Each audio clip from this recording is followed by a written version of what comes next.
নমস্কার বন্ধুরা, Bengali story স্টেশনের গল্পের আসরে আপনাদের গল্প পাঠক বন্ধু তন্ময় আপনাদের সকলকে জানায় সুস্বাগতম। আজ আপনাদের জন্য আমরা এনেছি বহুল প্রচারিত ও স্বনামধন্য ভূত প্রেতের জম কালীগুণিনের গল্প। সৌমিক দে সৃষ্ট এই কালীগুণিনের প্রথম আবির্ভাব হয় 2019 সালে।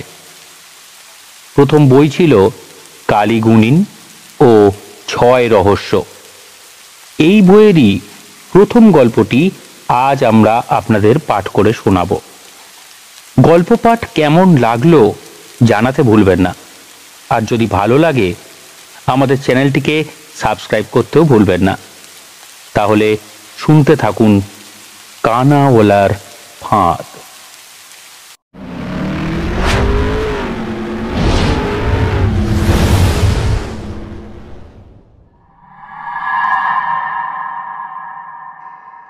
ঘটনাটা কইবার আগে কয়েকটা কথা জানিয়ে রাখা প্রয়োজন, না হলে তোমরা ভয়টুকুর সাথে ঠিক একাত্ম হতে পারবে না। বিরক্ত হও না যেন।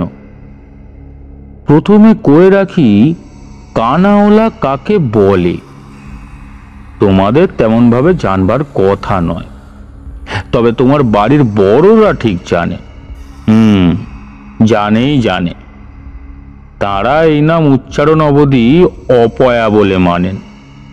তাদের আবার শুধাতে যেও না যেন, খুব বকা খাবে বই তো নয়। তা বলে যে কেউ হুটপাট মরলেই কিন্তু কানাওয়ালা হয় না। মানুষ সহ বুদ্ধিমান জন্তুরা যখন মারা যায় তখন তিথি অনুসারে তাদের মৃতদেহটা মাঝে মাঝে দোষ পায়। এক পাত দোষ নিয়ে ভাববার কিছু থাকে না, কারণ এক পাত দোষ মৃতের সাথেই সহগমন করে। সমিশ্রে হয় দ্বিপাদ দোষ, ত্রিপাদ দোষ আর অতীব মারাত্মক চতুষ্পাদ দোষকে নিয়ে। অনেক বিধি বিধান আর পুষ্করা করে তাকে তাড়াতে হয়। পুষ্করার গপ্প তোমাদের অন্যদিন বলবো খন, সে আর এক ভয়ঙ্কর উপদ্রব। বাবা, যাই হোক, কি যেন বলছিলাম। হ্যাঁ, তাই দোষ পাওয়া মানুষের মধ্যে আবার যারা মৃত্যুকালে কারুর দ্বারা বেঈমানি বা প্রবঞ্চনার শিকার হয়ে মরে তারাই হয় কানাওয়ালা। এরা বহু ক্ষেত্রে ভুলো বা নিশির মতো আচরণ করে থাকে বলে এদের ঠিকঠাক চিনে নেওয়া বড় মুশকিল। বড় বড় তান্ত্রিক কাপালেকেরাই পারে না, আর আমি তুমি না চিনলে তত বড় কিছু লজ্জার কথা নয়। এই ভুলো বা নিশি কখনো কারোর সরাসরি হত্যা করতে পারে না। তোমাকে ভুলিয়ে ভালিয়ে কোথাও নিয়ে গিয়ে তোমাকে দিয়েই তোমাকে হত্যা করবে। হয়তো নদীর পাঁক দামে ভুলিয়ে নিয়ে ডুবিয়ে মারবে, নচেত কোনো উঁচু জায়গা থেকে তোমাকে ঝাঁপ খাওয়াবে। তারপর ধরো যাকে বলে বোবায় ধরা, অর্থাৎ নিজের হাতে গোঁ গোঁ করে নিজেরই গলা টিপে মরবে। আরো কত কিছু। কিন্তু কানাওয়ালা সে তোমাকে বুলাতেও পারে, নিজের হাতেও মারতে তার আটকাবে না। এমনকি সে মায়াজালও সৃষ্টি করতে পারে। ভয়ানক কুটিল আর ধূর্ত একটা প্রেতজনী, যার সাথে চতুরতায় ইঁটে ওঠা প্রায় অসম্ভব। তাহলেই বোঝো দিকি, আমি তোমাদের কানাওয়ালাকে চেনাবার জন্য যে এত বললুম তা কি এমনি এমনি বলছি নাকি?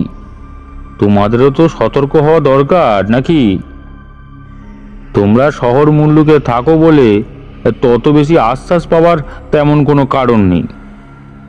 যখন হয়তো তুমি নিশ্চিন্তি চিত্তে ঘটনাখানা পড়ছো, তখন তোমার জানালার কার্নিশে তোমার পাকা বাড়ির ছাতে তারা অপেক্ষা করছে তোমার আনমনা হওয়ার জন্য।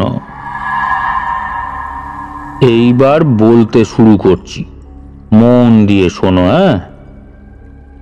পতিত পাবনী গঙ্গা নদী যেইখানে ভোল বদলে সাগরে গিয়ে পড়েছে, তার থেকে ক্রোশ তিনেক উত্তরে উজিয়ে এলে গঙ্গা পাড়ে যে ঘাটে দেখবে একখানা দানবাকৃতি বটগাছ নদীর পানে ঝুঁকে যেন নিজের মুখ দেখছে, সেইটাই হলো নেকড়েমারি গাঁ।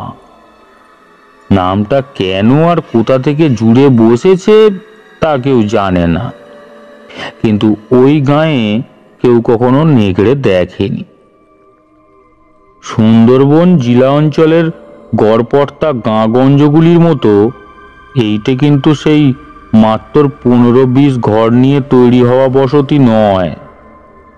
কিছু না হোক 60-70 ঘর বাগদি, 30-35 ঘর দুলে, তাঁতি, হাঁড়ি আর 3 ঘর বামুন মিলে সেই যারে কয় 100 আবাদি। বেশিরভাগেরই জীবন ব্যবসায় হলো চাষাবাদ আর মাছ শিকার। কেউ কেউ কুমার আর পাট বোনার কাজও করত। যাকে নিয়ে আমাদের গল্পের আবর্তন, তার নাম হারান বাগদি। বয়স আন্দাজি 28 হবে। মা বাপ বেঁচে নেই।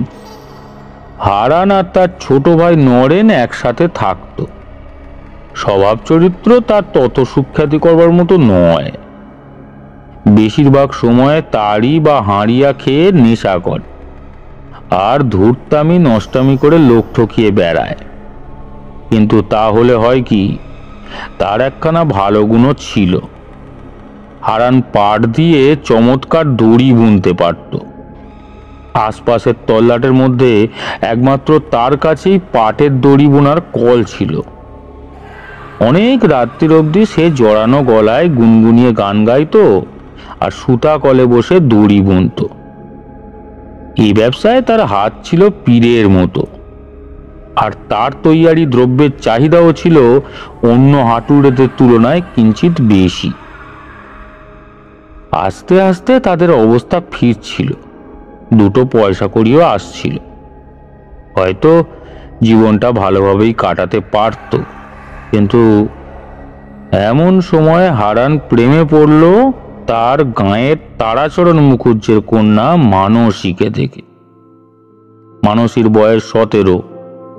ছোটবেলা থেকে শহর কলিকাতায় মাসির বাড়িতে থাকে সে। বহুদিন পরে গাঁয়ের বাড়িতে ঘুরতে এসেছিল। হারানের প্রেম কিন্তু যেমন তেমন ভালোবাসা নয়।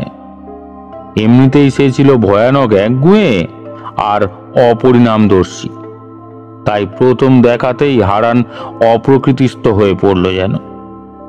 কয়েকটা দিন তুমুল আকাশ কুসুম আর অস্বস্তির মধ্যে কাটিয়ে পরদিবসে হারান গুটি গুটি পায়ে মুকুজ্জে বাড়িতে গেল মানসীকে নিজের মনের কথা জানাতে। ফল হলো বিপরীত। তারাচরণ আর তার পুত্রেরা হারানের বাড়ি অবধি এসে তাদের দুই ভাইকে শাসিয়ে গেল যে এই ধরনের ধৃষ্টতা না করাই একজন বাগদির পক্ষে মঙ্গলের কথা। মানসী তাদের বাড়ির বড়ই আদরের ধন।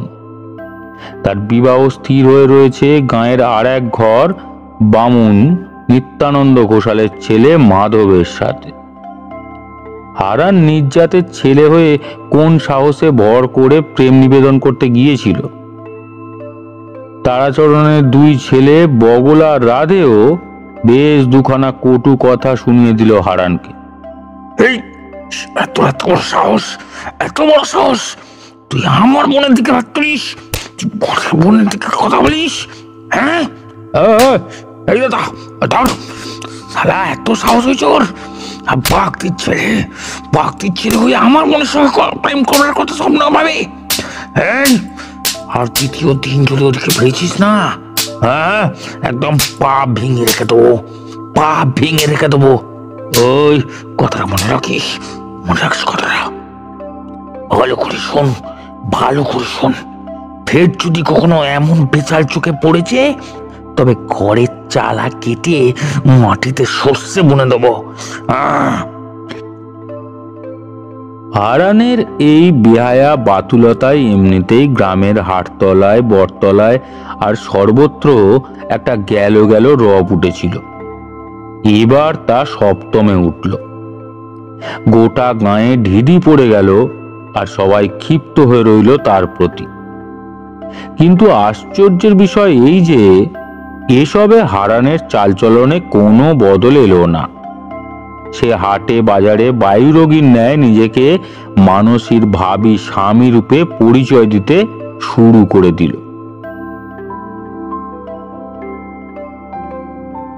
অবশেষে মানসীর বিবাহের দিন ধার্য হলো, আর এগিয়েও এলো। আজ আশীর্বাদ হয়ে গেল। আগামী পরশু শুক্রবার গায়ে হলুদ, শনিবার পরিণয়।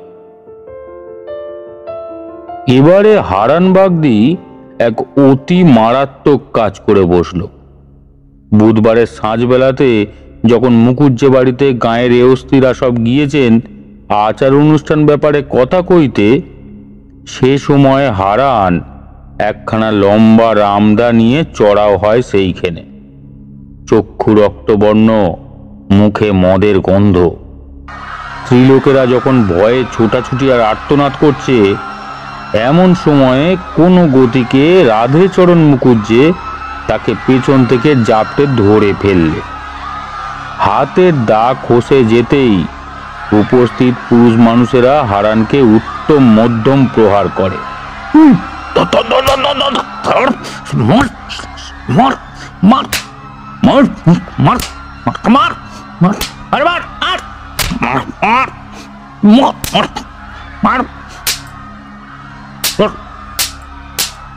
মারে চোটে জ্ঞান হারায় হারান। খবর পেয়ে হারানের ভাই মুকুজ্জে বাড়িতে এসে কাঁদতে থাকে। ও ছেড়ে দাও, তোমরা ছেড়ে দাও, আমার দাদাকে ছেড়ে দাও। ও আর করবে না, ও আর করবে না গো, আর করবে না, ছেড়ে দাও, দাও দাদাকে ছেড়ে দাও গো, আর ছেড়ে দাও। আমি তোমার কাছে, আমি তোমাদের সবার কাছে ক্ষমা চাইছি, আমার দাদাকে ছেড়ে দাও গো, ছেড়ে দাও, দয়া করে ছেড়ে দাও। আর এ কাজ করবে না, এদিকে আসবে না, এদিকে আর আসবে না। অজ্ঞান দাদাকে তার ভাইয়ের হাতে সমর্পণ করে বিদায় করে দেয়া হয়। পরের দিন জ্ঞান ফিরলে পর হারান তার ভাইকে শুধোয়, এ কি রে, আমায় ঘরে আনলে কে? আমি দাদা, আমি এনেছি। মানসী কোথা? কাল তার গায়ে হলুদ না? আচ্ছা, দাঁড়াও দাঁড়াও, আমিও দেখছি কেমন করে হয়। এবার তার ভাই হাউমাউ করে কান্নায় ভেঙে পড়ে। ও দাদা, দাদা, তুইও মেয়েকে ভুলে যা দাদা, তুইও ভুলে যা মেয়েকে। ওকে আর তুই পাবি নে, ওকে আর তুই পাবি নে। আজ সকালে ঘাটের কাছে গিয়েছিলাম তোর শুকিয়ে রাখা পাট তুলতে। সেখানে গায়ের বুড়োরা সব বসে বসে কথা কইছিল। আমায় দেখে বেশ হেঁকে হেঁকেই বললো, হারান ছোকরাকে বুঝি একদিনে ভূতে পেয়েছে, হবে নে। আরে বাবা, শাস্ত্র তো আর মিথ্যে হওয়ার নয়। তবে আর ছোট জেতের লোক বলেছে কেন? হতভাগার মন্দ মূর্তি দেখো একবার। যাত্রার নয় বলে কিনা তারার মেয়েকে বিয়ে করবে। ছেলের হাতের মোয়া আর কি। যা যা, এখন করগে বিয়ে যা। আজ সকালের গাড়িতেই তারাচরণ তার মেয়ে আর মাধবকে নিয়ে রওনা দিয়েছে কলকাতায়। সেখানেই মাসির বাড়িতে বিয়ে, সেখানেই সব। একেবারে বিয়ে করে কালীঘাট দিয়ে কে ফিরবে। নরেন একটানা শোনা কথাগুলো কয়ে যাচ্ছিল, কিন্তু এই অবধি শুনে হারান খাটের থেকে এক লাফ মেরে নিচে এসে দাঁড়ালে। তার ঠোঁট কাঁপছে, চুল উস্কো খুস্কো। বিড় করে আপন মনে বলতে থাকলো, কলকাতায় গিয়ে পেয়ে দেবে, হ্যাঁ, কলকাতায় গিয়ে পেয়ে দেবে। দেওয়াচ্ছি দেওয়াচ্ছি, হওয়াচ্ছি মাধবের সাথে পেয়ে, হ্যাঁ।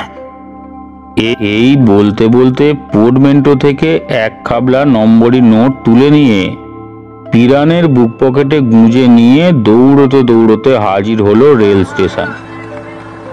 আর টিকিট খরিদ করে 9টা 8-এর কলকাতাগামী রেলগাড়িতে চেপে রওনা হলো সেই বিশাল শহরে মানুষের বিবাহ আটকানোর কুটিল অভিসন্ধি নিয়ে।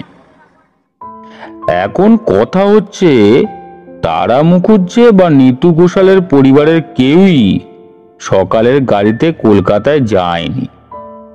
তারা লুকিয়েছিল পাশের গঞ্জের এক মহাজনের বাড়িতে, এবং যখন খবর পেল যে তাদের ছড়ানো গুজব শুনে হারান কলকাতায় যাত্রা করেছে, তখন তারা হাসতে হাসতে ঘরে ফিরল। এদিকে হারান একটানা 4 দিন যাবৎ কলকাতার অলিতে গলিতে আতি পাতি করে খুঁজে চলল তাদের, কিন্তু কাকস্য পরিবেদনা।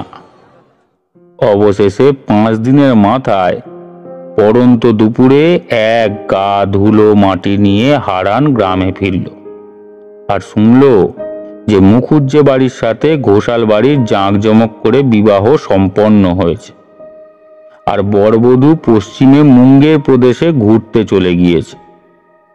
মাধবের নতুন কাজ লেগেছে উলুবেড়ের চটকলে। মুঙ্গের থেকে সোজা চলে যাবে সেতায়, আর আপিসের দেওয়া চালা বাড়িতেই সংসার পাতবে। এতদিন সকলকে ঠকিয়ে চলা কুটিল হারান এ যাত্রা নিজেই ঠকে গিয়ে ক্রোধে নিরাশায় অন্ধ হয়ে ঝড়ের গতিতে প্রবেশ করল নিজের ঘরে। তার ভাই নরেন তখন নদী পরপারের গ্রামে কি একটা কাজে গিয়েছিল। কি বিপর্যয় হলো তার ভাগ্যে! তাকে ধোঁকা দেয়া হয়েছে, তাকে উন্মাদের মতো ভুল পথে এতদিন ধরে ঘোরানো হয়েছে। আচ্ছা, আমিও শেষ থেকে ছাড়বো। কিন্তু কিভাবে? ক্ষমতাই বা কতটুকু তার? কি উপায়ে সবাইকে জব্দ করা যায়? কিভাবে? পেয়েছি, হ্যাঁ, উপায় আমি পেয়েছি। এমন ভয়ঙ্কর প্রতিশোধ নেব যে এই নেকড়ে মারি বহু যুগ মনে রাখবে এই হারান বাগদিকে। হ্যাঁ।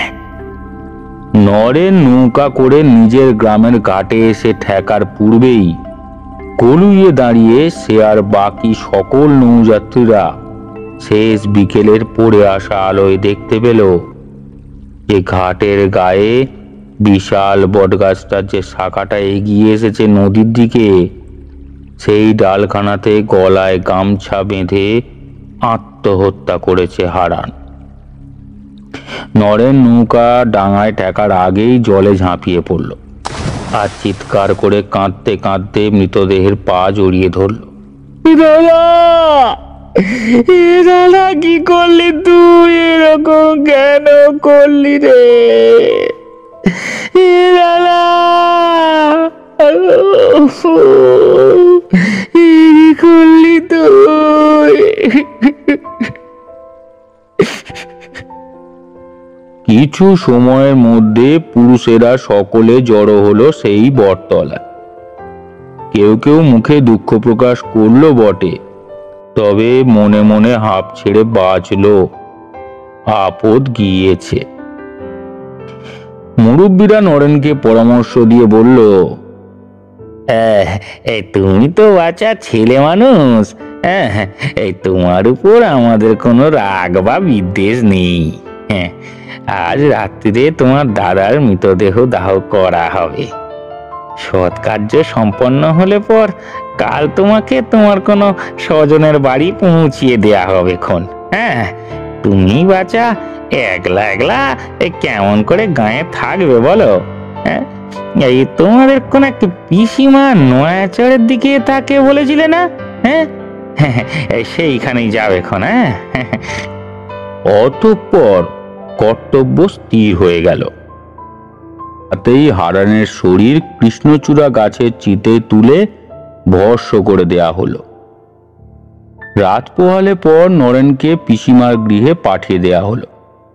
সে নিজের ঘরে কুলু বেঁটে চাবি কাঠি ধুতির খুঁটে বেঁধে গাঁয়ের লোকেদের দেয়া 20টে টাকা নিয়ে নৌকা চেপে রওনা হলো নয়াচরের দিকে।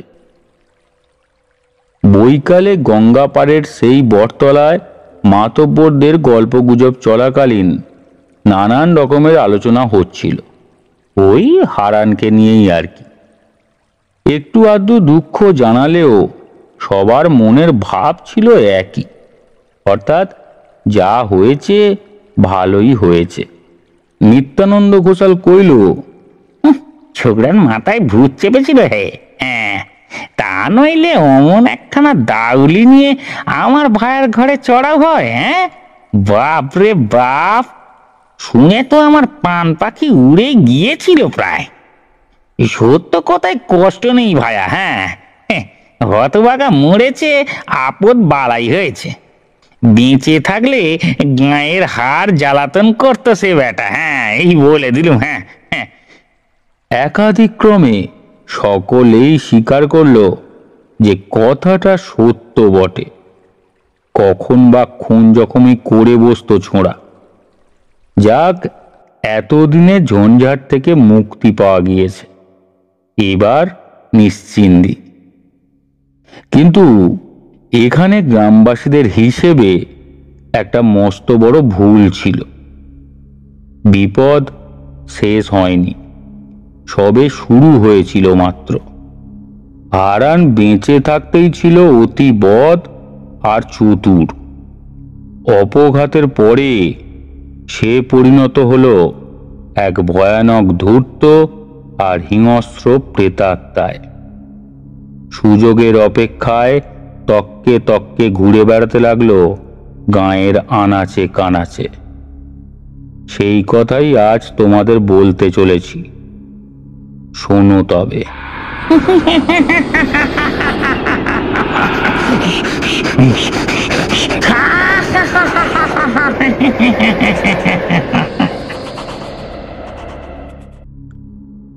এই গাঁয়ের দুলে পাড়ায় গোটা 30 মধ্যবিত্ত ঘর। হরি দুলেছিল কনকচুর চালের ফোড়ে, অর্থাৎ আড়তদার। এবার বলো যে কনকচুর চাল চিনি নে, তোমাদের নিয়ে আর পারি নে। কনকচুর চালে দুনিয়ার সেরা খই তৈয়ারি হয়। হরি দুলে মধ্যে মধ্যে সেই চালের বোঝা মুটিয়াদের মাথায় চাপিয়ে কলকাতার বড় বাজার নামের কোনো এক জায়গায় চালান দিতে যেত। সেদিন ফিরতি পথে মুটিয়াদের স্টেশন থেকে টাকা কড়ি দিয়ে বিদায় করে হরি দুলে রাতে 9টা নাগাদ পথ ধরল বাড়ির। পথের দুপাশে ঝিঁঝি পোকার গান ভেসে আসছে। কিছুক্ষণ একটানা হাঁটার পর যখন শিবনগর স্কুল বাড়ির কাছাকাছি পৌঁছেছে, হঠাৎ হরি একটা অন্যরকম ব্যাপার খেয়াল করল।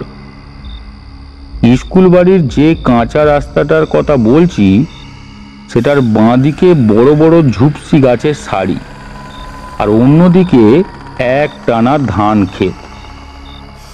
এখান থেকে গ্রামের পথ আমাদের পায়ে আধ ঘন্টা, আর হরির পায়ে বড় জোর মিনিট 15।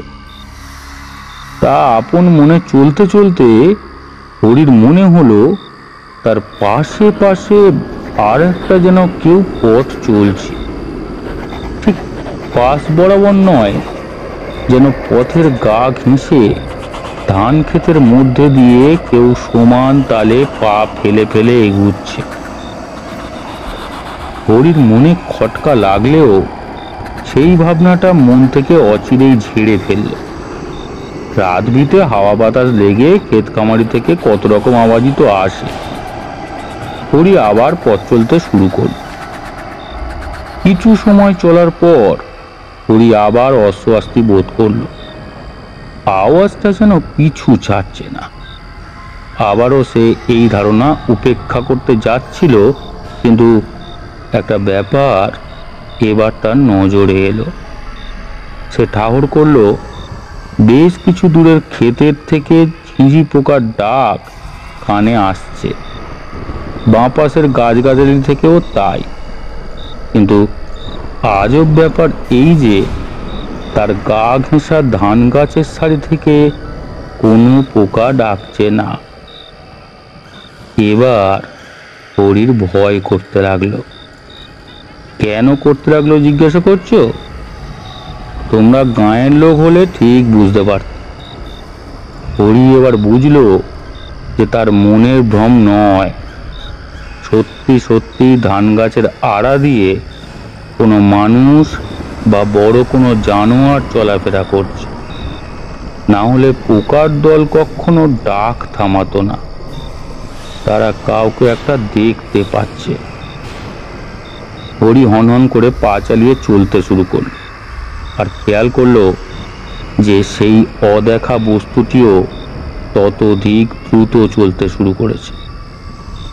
ধান গাছগুলো সনসন করে উঠছে। একটা জায়গায় এসে ধানের সারি শেষ হয়ে একটা ছোট্ট মতো ডোবা পড়ে। তারপরে আবার ক্ষেত শুরু হয়েছে। এই স্থানটা পাশ কাটাবার সময় পরিস্পষ্ট টের পেলে যে কি একটা যেন ডাঙা থেকে ডোবার মধ্যে নামলো ঝুপ করে। হরি আতঙ্কে নিঃশ্বাস টেনে দৌড় লাগালো, আর লক্ষ্য করলো ডোবার মধ্যে দিয়েও এক জোড়া পায়ের আওয়াজ ছপ ছপ ছপ করে দৌড়চ্ছে। এলো পাতাড়ি ছুটতে ছুটতে একটা পাথর না কিসে হোঁচট খেয়ে হরি আছাড় খেয়ে পড়লো। মরিয়া হয়ে যেই উঠতে যাবে, এমন সময় মনে হলো ঠিক তার পিছন ভাগে কে যেন এসে দাঁড়িয়েছে। কাঁপতে কাঁপতে হরি ইষ্ট স্মরণ করে পিছনে চাইল, আর পিছনে আপচা আপচা চাঁদের আলোয় যাকে চোখে পড়ল তাকে দেখে হরি আতঙ্কে বুক ফাটা চিৎকার করে উঠল।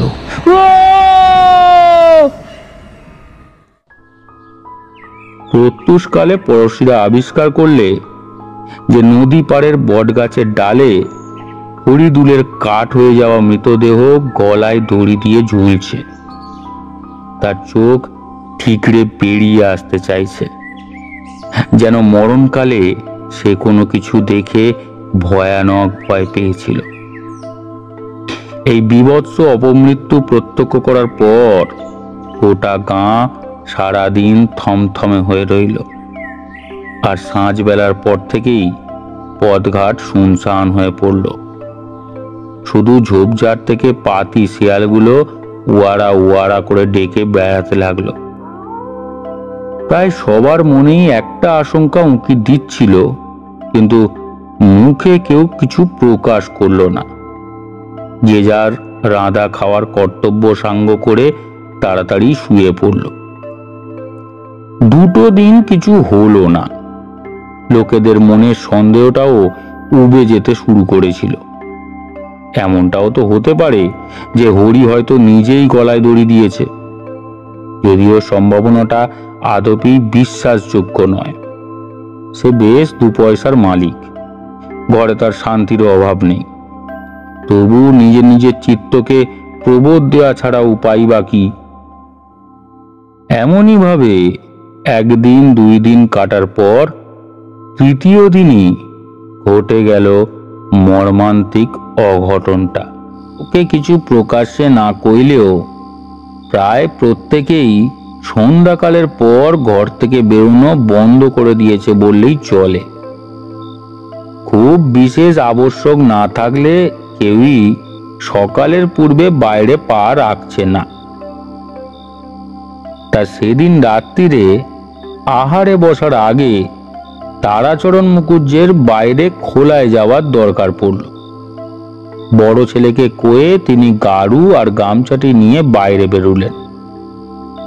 কিয়ৎক্ষণ অতীত হওয়ার পর বগলার মা আর ছোট ভাই খাবার ঘরে এসে সব কথা শুনে বগলার নির্বুদ্ধিতায় তাকে বকাঝকা শুরু করলে, এবং অগত্যা বাবার পাশে দাঁড়াবার জন্য সে বাড়ির থেকে বাইরে বেরুল। বেরিয়ে বগলা দেখল তার বাবা উঠানের ধানগোলার কাছে দাঁড়িয়ে দূরের মুলিবাহসের বনের পানে সতর্কভাবে কি যেন দেখছে। বাবা! হঠাৎ ছেলের এই ডাকে তারাচরণ চমকে উঠেই ঠোঁটে আঙুল ঠেকিয়ে চুপ করতে বললেন। বগলা ফিসফিসিয়ে শুধল, কি হয়েছে বাবা? আপনি অমন করছেন কেন? এই বল খোকা, বেশ করে কান পেতে শোন দেখিনি।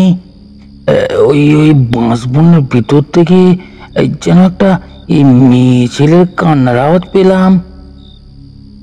বগলা কিছু সময় কান খাড়া করে থেকেও কিছু শুনতে পেল না। যদিও ঝোপটা অনেকখানি দূরে, কিন্তু নিশুদ রাত্রিরে সূক্ষ্ম রবও কানে ধরা দেয়, কিন্তু সে কিছু শুনতে পেল না। কই বাবা, কিছু শুনলাম না তো। তারাচরণের কানকে ফাঁকি দেয়া অত সহজ নয় রে বড় খোকা। আমার একটা জিনিস বড্ড সন্দেহ হচ্ছে। এই একটু চট করে ভিতর থেকে আমার লাঠি গাছটা নিয়ে আয় দেখি, আর তোরটা অমনি সঙ্গে আনবি। হ্যাঁ, অগত্যা বগলা অন্দরে সব কথা কয়ে লাঠি দুকাজ নিয়ে বাইরে এলো, আর বাপের সঙ্গে শব্দের উৎস খুঁজতে বাঁশ বনের পানে চলল। দুজনায় মিলে পা টিপে টিপে এসে দাঁড়ালো সেই জঙ্গলের কিনারে। কিছুক্ষণ সময় পরে তারাচরণ ঘরে ঢুকে খাবার আসন শূন্য দেখে জিজ্ঞেস করলো, তোর বড়দা কথা তা? রাধাচরণ হতবম্ব হয়ে চেয়ে থেকে জিজ্ঞেস করলো, এ কি, দাদা ফিরল না আপনার সঙ্গে? আমার সঙ্গে মানে? আরে আমি তো গিয়েছিলাম পিছনের ডোবায়, সেটাই তো দাদা কথা। রাধে কাঁদো কাঁদো মুখে বলল, হ্যাঁ, তবে যে দাদা কইল আপনি তাকে লাঠি নিয়ে যেতে বলেছেন। হ্যাঁ, আরো কইল যে আপনার নাকি কোনো এক। আচমকা দূর বাঁশ বাগানের দিক থেকে একটা তীব্র আর্ত চিৎকার কানে এলো। রাধে মুখুজ্জে এক দৌড়ে বাড়ির থেকে বাইরে এসে শুনল চিৎকারটা আস্তে আস্তে দূরের দিকে সরে যাচ্ছে। আওয়াজ শুনে অনেকগুলি ঘর থেকেই পুরুষেরা বেরিয়ে এসেছিল। এবার সবাই মিলে দল বেঁধে সেই শব্দকে অনুসরণ করতে করতে এসে পৌঁছলো সেই নদী তীরের ঘাটের কাছে। ততক্ষণে আর্তনাদ স্তব্ধ হয়ে গিয়েছে। মাটির মধ্যে এক টানা চলে গিয়েছে কোনো একটা ভারী জিনিস ঘষটানোর দাগ। সেই রেখা বরাবর যেতে যেতে হঠাৎ তারা সভয়ে দেখল বগলাচরণের দেহটা গাছের শাখায় দড়ি দিয়ে বাঁধা অবস্থায় ঝুলছে। তার মুখ চোখ কোনো এক অজানা আতঙ্কে ফেটে পড়ছে। আচরণ তার বড় ছেলের মৃতদেহের নিচে কাঁদতে কাঁদতে আছড়ে পড়ল। একটা ক্ষুধার্ত অভিশাপ এই গাঁকে গ্রাস করল। আগে নদীর ঘাটের পাশের বিশাল চড়ায় অনেক বাইরের নৌকা এসে ঠেকত। কলকাতা, দমদম, শ্রীরামপুর থেকে আসা ব্যবসায়ীরা সাগরে যাওয়ার পূর্বে রাত্রে এখানেই নৌকা মারতেন, রাত্রি যাপন করতেন।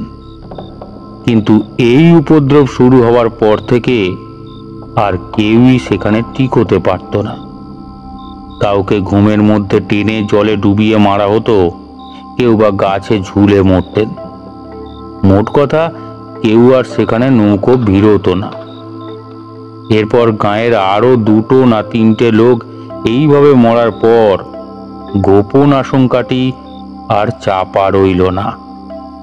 গাঁয়ের মোড়ল স্বয়ং এক সভা ডেকে হারানবাগদের কথা তুললেন এবং সেই অতৃপ্ত কুচক্রী প্রেতই যে এ সব কয়টি অপঘাতের জন্য দায়ী তা সবাই এক বাক্যে স্বীকার করে নিল। অবশেষে বিস্তর আলোচনা করে তারাচরণ, নিত্যানন্দ আর কয়েকজন মিলে গোজানে রওনা দিল বিনু তান্ত্রিকের ডেরার উদ্দেশ্যে। আর পরদিবসে সেই তান্ত্রিক এসে হাজির হলো নেকড়েমারিতে। বিনু তান্ত্রিক নিহাত খেলো তান্ত্রিক ছিলেন না। সাতগঞ্জে তাকে লোকে এক ডাকে চিনত। সে গাঁয়ে এসে ডেরা বাঁধলে নাট মন্দিরের পাশে। কিছুক্ষণ বিড়বিড়িয়ে কিসব বকবক করার পর নিচু হয়ে একতাল মাটি তুলে শুঁকতে লাগলো। আর একটু পরে পৃথিবীকে সেই মাটি ফিরিয়ে দিয়ে আস্তে আস্তে বলল, তোদের গায়ে ভুলো ঢুকেছে, বাসা বেঁধেছে নদী পাড়ের বুড়ো বট গাছে। সেই মানুষ মারছে। একে এখনই না বিনাশ করলে গাঁ উজাড় করে দেবে সেই দুষ্টু আত্মা। আমি এখন সারা দিন ধরে ভুলো ধরার উপযুক্ত দ্রব্যাদি তৈয়ারি করব। তোরা সন্ধ্যায় সবাই এখানে এসে হাজির হবি, কেমন? তখন আমি সেই পাপাত্মাকে বন্দি বানাবো। এখন তোরা যা যা, এখন যা যা। সূর্য ডুবতেই প্রচুর লোকজন হাজির হলো নদী পাড়ে। সবাই সাক্ষী থাকতে চায় এই আজব ঘটনার। সবাই ছড়িয়ে ছিটিয়ে এদিক ওদিকে দাঁড়িয়ে রয়েছে। আর বিনুতান্ত্রিক এসে স্থির হলো মধ্যিখানে। হাতে একটা লোহার পেরেক নিয়ে কি সব মন্তর পড়ে সেটি বটগাছের গায়ে প্রবেশ করিয়ে দিলেন। একটা ধুলোর ঝড় উঠল। চতুর্দিক ধুলায় ধুলায় আবিষ্ট হয়ে কালো অন্ধ হয়ে উঠল। যখন ঝড়ের তেজ প্রশমিত হলো, তখন সবাই নজর করলে যে গাছের থেকে একটু দূরে দাঁড়িয়ে রয়েছে হারান। হারান নয়, তার অশুভ অতৃপ্ত প্রেতাত্মা। সে সক্রোধে ফুঁসছে।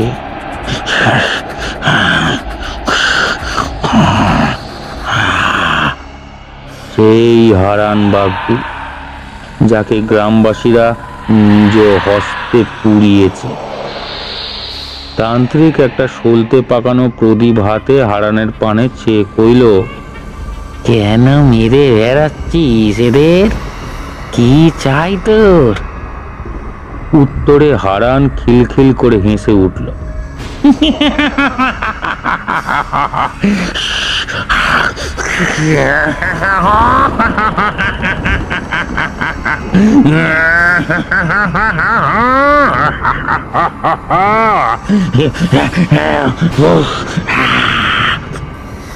যে হাসি কেবলমাত্র প্রেতের পক্ষেই হাসা সম্ভব। সে হাসিতে শকুনের কান্না, শেয়ালের ফুৎকার, ঝড়ের শব্দ সব একাকার হয়ে গিয়েছে।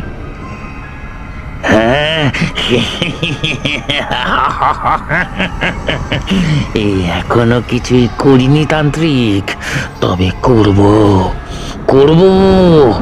এই গাঁকে চিতে তুলে তবে আমি জুড়বো। তুই ফিরে যা, ফিরে যা তুই। এই বলে সে আবার ভয়ানক হাসি হেসে উঠল।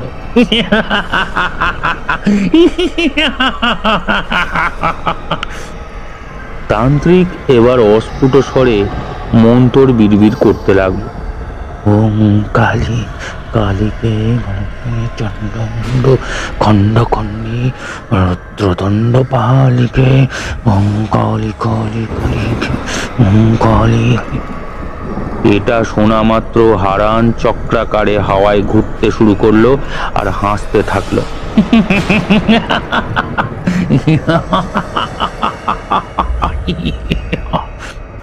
তান্ত্রিক মহা খাপ্পা হয়ে আবারও সেই মন্ত্র আওড়ালো, কিন্তু একইভাবে আবারও হারান অস্থিরভাবে ঘুরতে শুরু করল।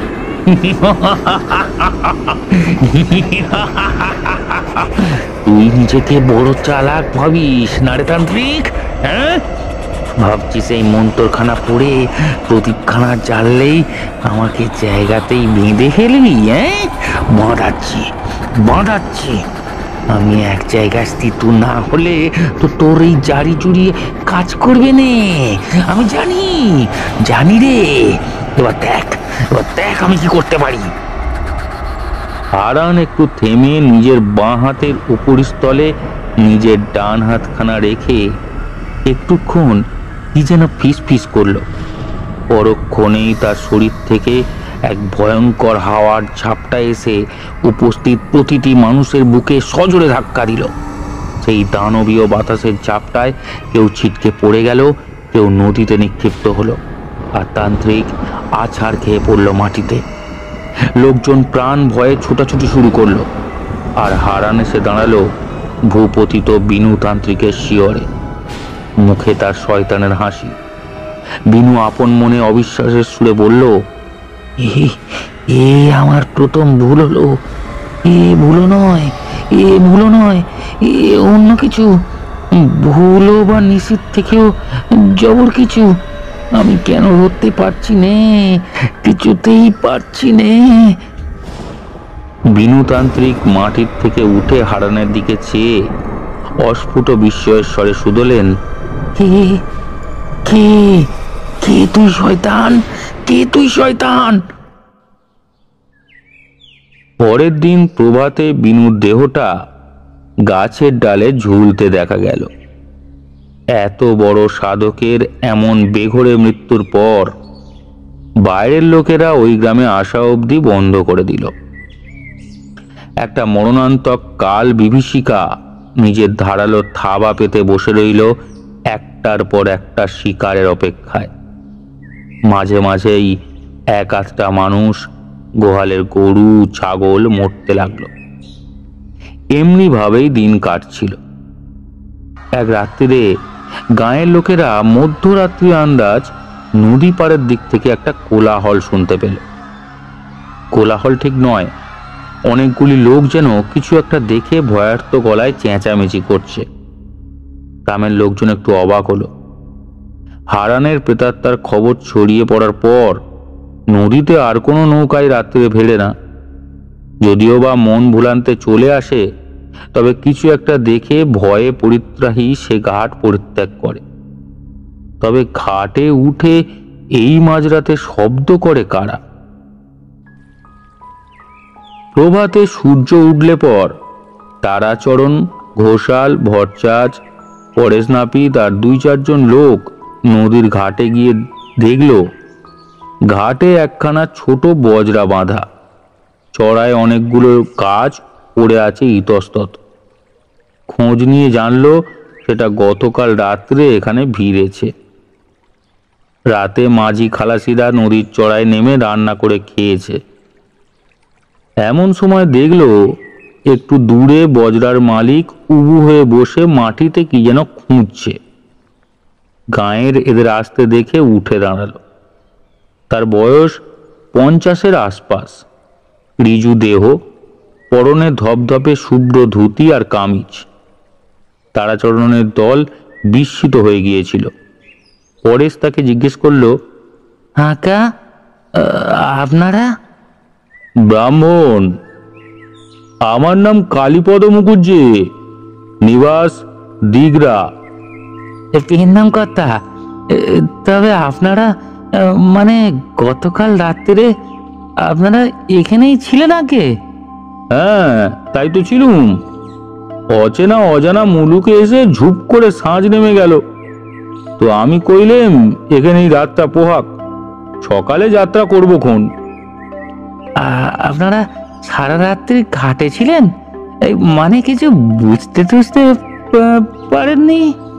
তার বুঝিনি। অতিথি সৎকারের তো দিব্য জোগাড় করে রেখেছিলি রে তোরা, হ্যাঁ? আর একটু হলেই পৈতৃক প্রাণটা হারিয়েছিল আর কি। আগে অমন ন্যাকা সাজলে চলবে? হতভাগা, সব জানিস তোরা। গাঁখানাকে এক্কেরে ভূতের ডেরা বানিয়ে ফেলেছিস দেখছি।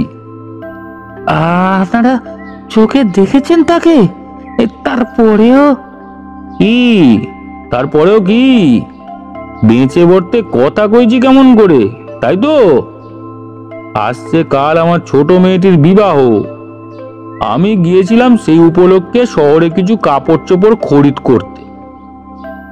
আমার লোক লস্কর কাল সব রেঁধে বেঁধে 4টি মুখে দিতে বসেছে, আর তার মধ্যেই কি ভয়ানক উৎপাতটাই না শুরু হলো। হ্যাঁ, থেকে থেকে ঝড় ওঠে, থেকে থেকে গাছের ডাল এসে আজরে পড়ে। সে কি কাণ্ড, বাপ রে বাপ! তারাচরণ সরু চোখে কিছুক্ষণ চেয়ে থেকে শুধলো, আপনি ভয় পাননি? ও মা, কথা শোনো তার, পাইনি আবার, আমি তো ভয়েই মরি। এ আবার কি উপদ্রব রে বাবা। তারপর তারপর আবার কি, দু একখানা মন্ত্র শিখেছিলাম এককালে, তাই দিয়েই কোনো মতে ঠেকিয়ে রেখেছিলাম কাল। মাঝি মোল্লারা তো ভয়েই সারা, চেঁচাতে লাগলো। এমন সময় মাল্লাদের সর্দার উত্তর করলে, আজ্ঞা ভয় পাইনি কথা বাবা, আপনি খোঁজ যে মাটিতে রয়েছেন, এই সেখানে কারে ডরাই। এই বলে সে গ্রামের দলের দিকে মুখ ঘুরে কইল, হ্যাঁ, আপনারা হয়তো জানেন না, এই আমাদের এই কর্তা বাবা একজন মস্ত বড়। ব্রাহ্মণ হাঁ হাঁ করে বলতে বাধা দিতে যাচ্ছিল। এমন সময় পরেশ তার পায়ের কাছে শটান শুয়ে পড়ে ভেজা কণ্ঠে বলে উঠল, আমাদের দয়া করুন ঠাকুর মশাই, আমরা আমরা ভুলোর পাল্লায় পড়েছি, বড় বিপদ। আপনি নিশ্চয়ই বুঝেছি সাধারণ লোক নন। এই এ ঘাটের বাউড়ে আজ কতগুলো নরহত্যা হয়েছে, আপনি আপনি জানেন না, আপনি জানেন না।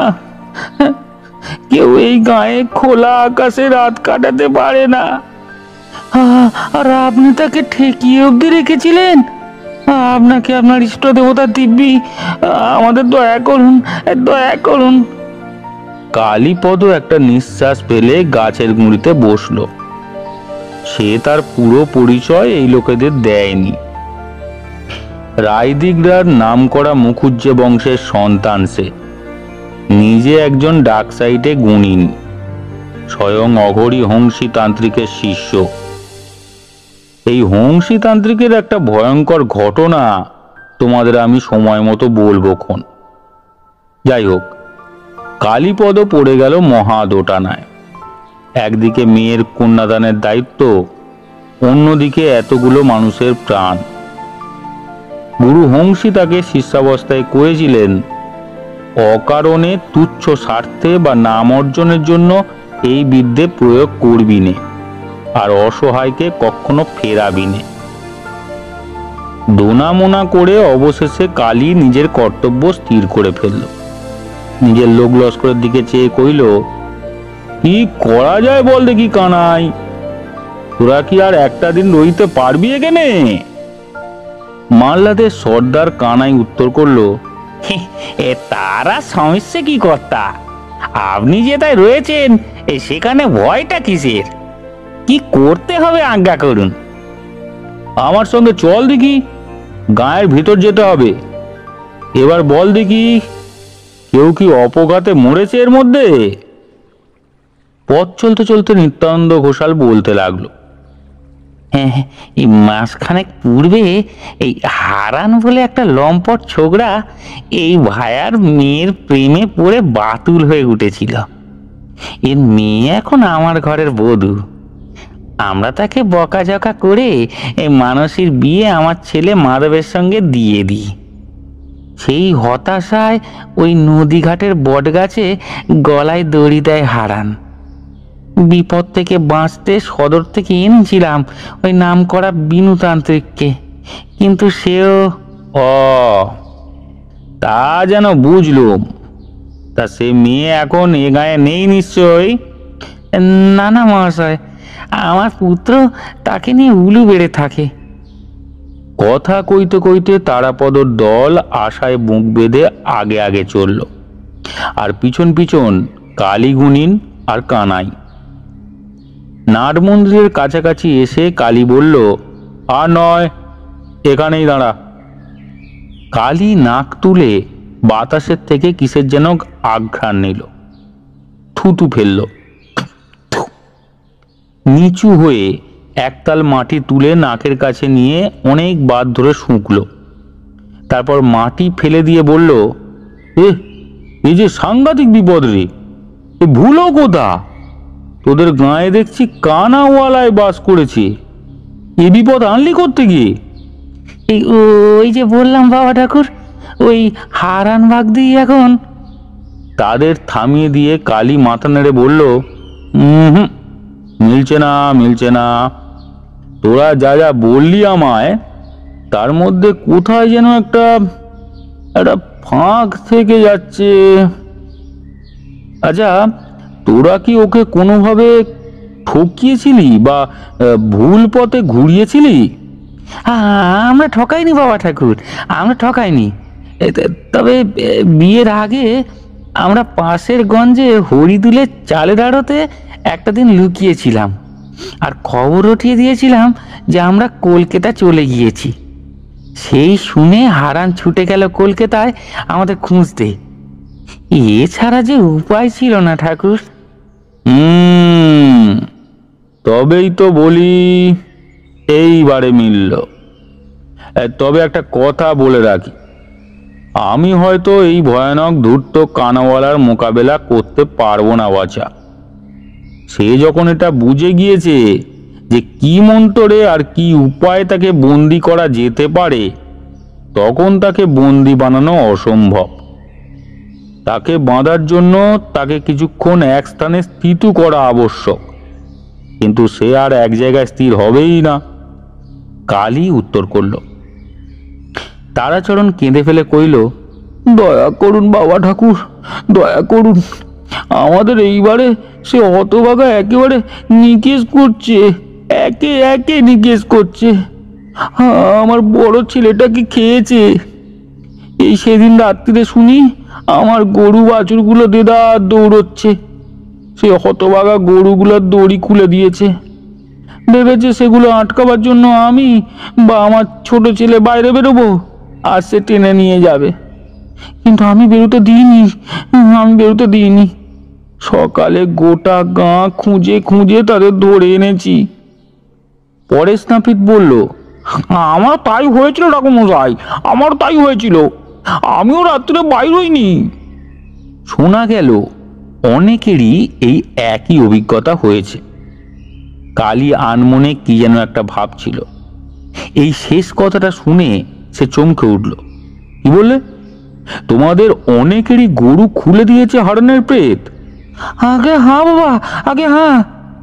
আচ্ছা, গরুগুলোকে যখন সে খুলে দিয়েছিল, সকালে গরু বাঁধা দড়িগুলো পেয়েছিলে? বেশ করে ভেবে বলো দেখি, কোষে ভাবো। একে একে সকলেই স্বীকার করলো যে তারা কেউই দড়িগুলো খুঁজে পায়নি। পরবর্তীতে নতুন দড়ি এনে গরু বেঁধেছে। কালীগুণিন বহু সময় চুপ করে থেকে বললেন, আমি নিশ্চিত রূপে বলতে পারছি না, তবে ওই বদমাইশ কানাওয়ালাকে ধরার একটা উপায় হয়তো আমি পেয়েছি। গ্রামের লোকেরা ব্যস্ত সমস্ত হয়ে পড়ল। তারাচরণ অধীরভাবে প্রশ্ন করল, কি উপায় বাবা, কি উপায়? কালী মাথা নেড়ে বলল, তা তোদের বলা যাবে না। আজ আমাকে বাড়ি যেতেই হবে। আমি কাল বিকেলে আসব। যা হবার কাল হবে। আমার দুটো শক্তপোক্ত আর চালাক চতুর ছেলে চাই।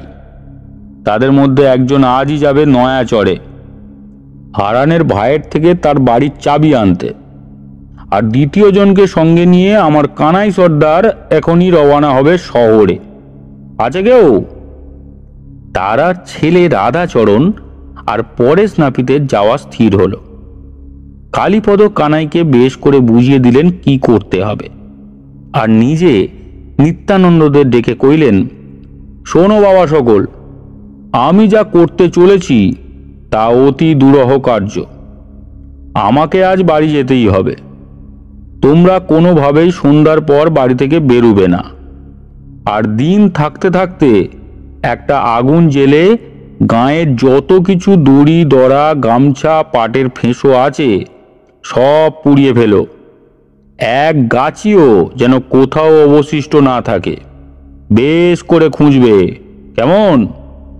তবেই তোমাদের বাঁচাতে পারবো। আমি চললুম, পরশু দেখা হবে। কালী মুখুজ্জে সকাল 8টা নাগাদ বজরা নিয়ে চলে গেলেন রায়দিঘরা। বিকেলের আগেই পরেশ চাবি নিয়ে এসে গেল, আর কানাইকে নিয়ে রাধাও শহর থেকে ফিরে এলো। গাঁয়ের যেখানে যত লোক ছিল সবাই মিলে দ্বিপ্রহরের মধ্যেই সমস্ত দড়ি দড়া গামছা ভস্মীভূত করে ফেলল। যখন প্রায় সন্ধ্যা হয় সে সময়ে নৌকা চেপে ঘাটে নামল তারাচরণের কন্যা মানসী ও তার স্বামী। বিয়ের পর এই প্রথম তারা ঘুরতে এসেছে গ্রামে। তাদের দেখে লোকজন মহা কোলাহল শুরু করে দিল। তারাচরণ কন্যা ও জামাতাকে জড়িয়ে কেঁদে উঠলেন, বললেন, হায় হায় হায় হায়, তোরা আজই কেন এসে বললে বাবা, কেন আজই আসলে? তোমাদের উপরেই যে তার আক্রোশ সবচাইতে বেশি। এদিকে যে বড় বিপদ আমাদের গো, বড় বিপদ। মানসী আর তার স্বামী ধীরে ধীরে সকল কথা অবগত হলেন। কিন্তু এই সন্ধ্যাকালে তো ফিরে যাওয়ারও উপায় বন্ধ। অগত্যা রাত্রিরে মাধব আর মানসীকে শয়ন ঘরে ঢুকিয়ে দিয়ে নিত্যানন্দ আর তারাচরণ স্বয়ং কপাটের বাইরে বসে রইল। পরশু কালীগুণিন আসবে, সব ঠিক হয়ে গেলেও যেতে পারে। রাত্রির তখন মধ্যপ্রহর হবে। ঘোষালের গৃহের ভিতরে একটা হালকা বাতাস উঠল। সেই বাতাসের ঢেউ গায়ে লাগা মাত্র দুই বেহাই একসাথে নিদ্রায় অচেতন হয়ে পড়ল। কপাট ভেদ করে ঘরে ঢুকল হারান। মুখে তার পৈশাচিক হাসি। মানসী, মানসী, এই মানসী। ঘুমন্ত মানসী এই ডাক শুনে উঠে বসল। তার চোখে নিশির ঘোর। আমায় মনে আছে তোর মানসী? আছে হারান্দা। আমার সঙ্গে আসবি? ভারী মজা হবে। যাবো হারান্দা, যাবো। তবে আয় আয় আয়। কুহকের এই আহ্বানে মানসী আলু থালু বেশে বাইরে বেরিয়ে এলো। গোটা গাঁ তখন নিদ্রায় মগ্ন। মানসী এলোমেলো পায়ে চলেছে তো চলেছেই, কতক্ষণ চলেছে জানে না। হঠাৎ শীতল বাতাস চোখে মুখে লাগায় সে তাকিয়ে দেখলে সে এসে দাঁড়িয়েছে নদী পাড়ের বটগাছের তলায়। আমি তোকে ভালোবেসে মরেছি, তা তুই জানিস মানসী? শুনেছি হারান্দা। হারান ফিসফিস করে বলল, আজ আমরা এক হয়ে যাব চিরদিনের মতো। তবে তার আগে তোকে একটা মজার কাজ করতে হবে। এক কাছি দড়ি গলায় দিয়ে সুত করে চলে পড়তে হবে। এই অবস্থায় তোর তিলমাত্র বেদনা হবে না। পারবি তো? খুব পারবো, দড়ি দাও। হারান আবার পেটসুলভ হাসি হেসে উঠল। দাঁড়া দাঁড়া দাঁড়া দাঁড়া, দড়ি দিচ্ছি দড়ি দিচ্ছি, দাঁড়া দাঁড়া, এখনই দিচ্ছি, দাঁড়া দাঁড়া দাঁড়া দাঁড়া দাঁড়া দাঁড়া। এই বলে হারান ঝড়ের গতিতে হাজির হলো ছেনু দুলের গোহালে। শুধু ছেনুর কেন, গাঁয়ের কোনো গোহালেই কোনো দড়ি পেল না সে। ক্ষিপ্ত হয়ে গোটা গাঁ তন্ন তন্ন করে খুঁজতে লাগলো, কিন্তু না, নেহাত তার গাঁয়ের বাইরে যাবার সাধ্যি নেই। না হলে একটা দড়ি তার এক্ষুনি দরকার। বেশি দেরি হলে মানসীর ঘোর কেটে যাবে। বুঝেছি বুঝেছি, এ সবই ওই হতভাগা গুণিনের বুদ্ধি। ভেবেছে এইভাবে তাকে জব্দ করা যাবে। হ্যাঁ, হয়েছে, উপায় হয়েছে। হারান নিজের মনেই হেসে ওঠে। বাতাসে ভর করে এসে দাঁড়ায় নিজের ঘরের সামনে। ঘরের দরজা খোলাই পড়ে আছে। ঘরের ভিতরে তার জীবিতকালের দড়ি বোনার পাট, দড়ি কল সবই মজুদ রয়েছে। হারান নিবিষ্ট চিত্তে দড়ি বুনতে বসে গেল। খুব মজবুত দড়ি চাই। আজ কি শুভক্ষণ! আজ তার জীবিতকালের ইচ্ছে পূরণ হবে। হতভাগা তান্ত্রিক ভেবেছিল দড়ি না পেলে সে মানুষ মারতে পারবে না। এ যে নিজেই দড়ির কারিগর তা তো কালী জানে না। পাকে পাকে দড়ি তৈরি হতে হতে যখন প্রায় বোনা শেষ হয়ে এসেছে, হঠাৎ হারান শুনতে পেল এক ভরাট গম্ভীর পুরুষ কণ্ঠ। ওম চিত্তরূপী মহামায়ে দিব্য তেজ সমন্বিতে পৃষ্ঠদেবী শিখা মধ্যে তেজ বৃদ্ধিং পূর্ণ অহ মে। হারান চমকে উঠে এক লাফে উঠতে গিয়ে আবিষ্কার করল সে বন্দী হয়েছে। অদৃশ্য অদেখা এক মন্ত্র পাশ তাকে পাকে পাকে বেঁধে ফেলেছে। বাইরে দাঁড়িয়ে রয়েছে 100-1.5 গ্রামবাসী। তাদের সামনে কপাটের সম্মুখে রয়েছে মানসী। তার চোখে আর ঘোর নেই। আর মানসীকে আড়াল করে কপাট জুড়ে দাঁড়িয়ে রয়েছে কালীপদ গুণিন। তার হাতে জ্বলছে এক মাটির প্রদীপ। মুহূর্তের মধ্যে কালীর সব চালাকি বুঝে ফেলল হারান।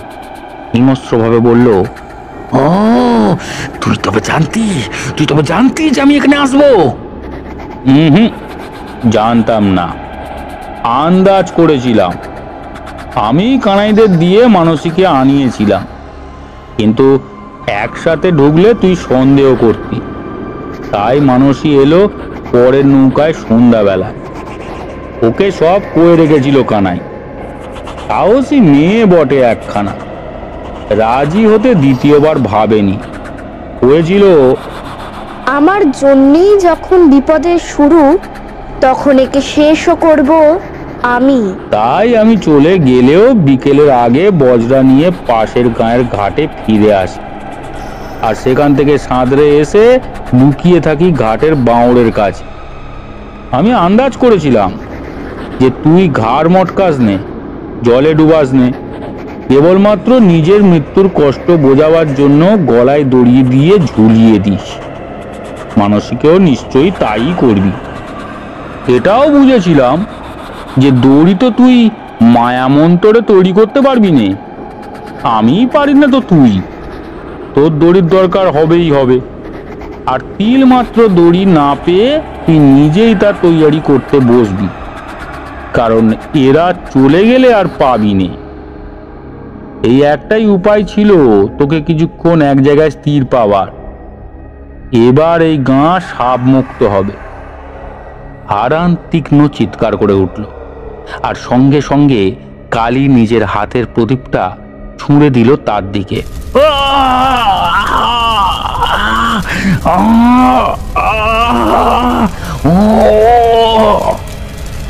মুহূর্তের মধ্যে হারানের গায়ে আগুন লেগে গেল। সেই ধোঁয়ার পিণ্ড হতে গর্জন হতে হতে এক সময় থেমে গেল। আগুন নিভে গেল। গাঁয়ের লোকেরা লুটিয়ে পড়ল গুণিনের পায়। আর বিপদ নেই, মুক্তি। তারাচরণ কুণ্ঠিত স্বরে বলল, আপনি আজ যে ত্যাগ স্বীকার করলেন, তার তুলনা জগতে মেলা ভার বাবা মশাই, জগতে মেলা ভার। হ্যাঁ, আমাদের রক্ষা করতে গিয়ে আপনি জীবনের সবচেয়ে গুরু দায়িত্ব আপন কন্যার কন্যা দান থেকে বঞ্চিত হলেন বাবা মশাই। আরে না না, আমার হয়ে কন্যা দান করেছে আমার বড় দাদা। আজ নয় কাল হারান তোমার মেয়ে আর জামাইকে মেরে ফেলতই, সেটাই ছিল তার লক্ষ্য। আমি তোমার মেয়েকে সাক্ষাৎ মৃত্যুর দেবতার হাত থেকে কেড়ে নিয়ে মাধবের হাতে তুলে দিয়েছি। এও তো এক প্রকার কন্যাদানই হলো, কি বলো ঘোষাল? শেষ হলো কালী গুণিনের গল্প কানা ওলার ফাঁদ। গল্প পাঠ কেমন লাগলো জানাতে ভুলবেন না। আর ভালো লাগলে অবশ্যই সাবস্ক্রাইব করুন বেঙ্গলি স্টোরি স্টেশন। আজকের মতো এখানেই শেষ। ধন্যবাদ।